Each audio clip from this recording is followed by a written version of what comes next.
जिस क्षण भक्त प्रहलाद अग्नि की ज्वालाओं के बीच खड़े थे, उसी क्षण उन्होंने समझ लिया कि भक्ति की अग्नि विनाश की अग्नि से कहीं अधिक शक्तिशाली होती है। ये कथा उस समय की है जब असुर राज हिरण्यकशिपु का आतंक तीनों लोकों में फैला हुआ था। वो स्वयं को ही ईश्वर मान बैठा था। उसने घोषणा कर दी थी, मेरे सिवा कोई देव नहीं। लेकिन उसी महल में एक बालक था जो हर श्वास के साथ केवल एक नाम जपता था, नारायण नारायण। वो बालक था प्रहलाद। पुत्र होकर भी पिता के अहंकार को स्वीकार नहीं कर सका।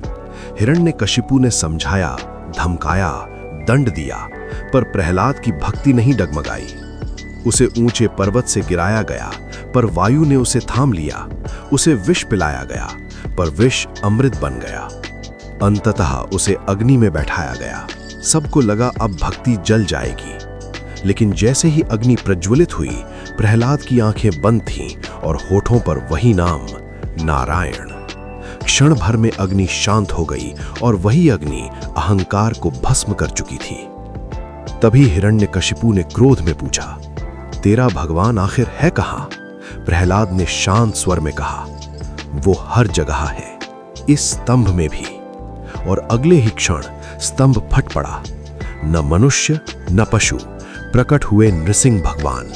तभी संसार ने देखा, जब अहंकार सीमा पार करता है तो ईश्वर स्वयं सीमा बनकर प्रकट होता है। उस क्षण प्रहलाद समझ गया, भक्ति का अर्थ बच जाना नहीं बल्कि पूर्ण समर्पण है। अब आप बताइए, क्या आपको लगता है कि आज के समय में भी ऐसी अडिग भक्ति संभव है? कमेंट में जरूर बताएं।